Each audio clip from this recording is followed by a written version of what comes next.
In addition to the political turmoil in these final days of the Trump administration, vaccine distribution remains problematic. The CDC reports nearly 7 million first doses of the vaccine have been received. That's only 30% of the total distributed across the country. Meanwhile, infections continue to soar. Thursday was the deadliest day yet. Almost 4,200 people died from COVID-19. There have now been over 22 million cases and more than 372,000 are dead. We want to go now to former FDA Commissioner Dr. Scott Gottlieb. He sits on the board of Pfizer and Illumina, a company that is working on sequencing some of the new virus variants. He joins us from Westport, Connecticut this morning. Good morning to you. Good morning. There are more people in this country hospitalized with COVID now than during the spring and summer combined. How much are these new strains from the UK, from South Africa, contributing to this surge? Probably not a lot right now. We don't know for sure because we're not doing sequencing at a big enough scale like the UK is to really detect these variants. We're looking for the UK variant right now. But the method that we're using to try to detect the UK variant wouldn't necessarily spot the South African variant. So right now we think the prevalence of the UK variant is about 0.2 to maybe 0.3% of infections, and that's based on data that Illumina has helped develop. With the South Africa variant, we don't think it's very prevalent here in the United States, but we could be missing more of those infections. So we don't think that these new variants right now are contributing to the surge of infection that we're seeing. We think this is a post-holiday bounce. But the bottom line is that we need a better system for detecting these things so we can have an adequate public health response. And how resistant are they to current treatments?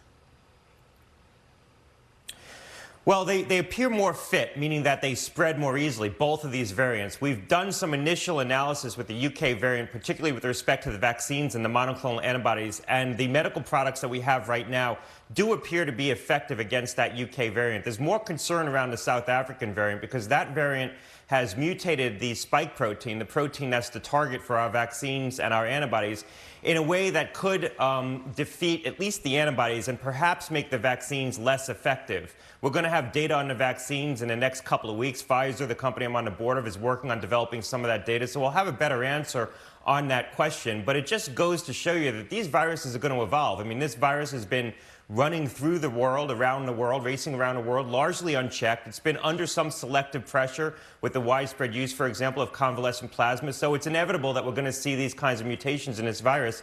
And this is probably going to be a constant struggle. We're going to have to update our vaccines and our antibody drugs and other therapeutics regularly to keep up with these new variants as they emerge.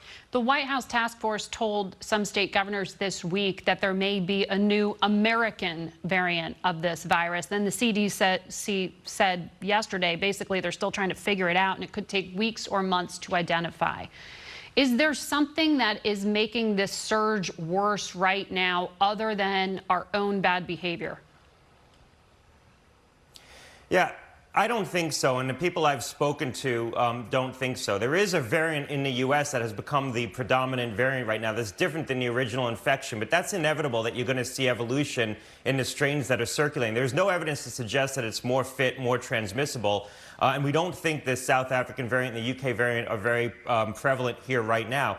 But the game has changed on the vaccine. To go back to the discussion you were having at the top of this hit, we really need to get this vaccine out more quickly because this is really our only tool, our only backstop against the spread of these new variants. If we can get a lot of people vaccinated quickly, we might be able to get enough protective immunity into the population that this stops spreading at the rate that it is. So we need to acknowledge that it's not working. We need to hit the reset and adopt a new strategy and trying to get that out to patients. I mean, there's only 10 days left to the Trump administration, but they started to acknowledge that the federal plan has some problems because they told states to maybe broaden out who they make the vaccine available to.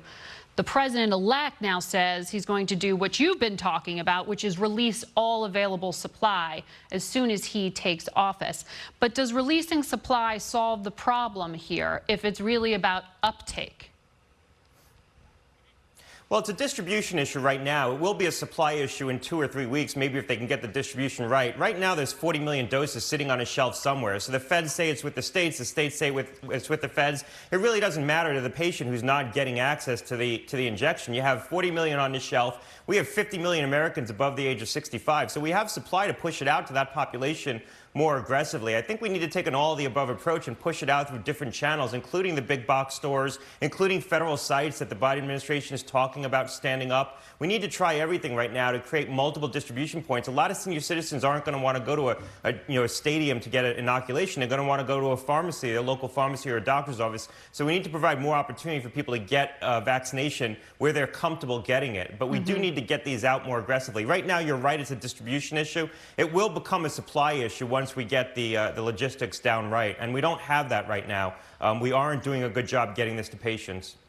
Was the siege of the Capitol this week potentially a super spreader event? Of course. I mean, there's going to be chains of transmission that come out of that kind of mass gathering, and the crowd wasn't adhering to what we know are good practices in terms of mask wearing and other things. And I think they deliberately eschewed those things. So, yeah, we're going to see chains of transmission come out of that kind of a gathering, for sure. We'll be watching it. Dr. Gottlieb, thank you for your time this morning.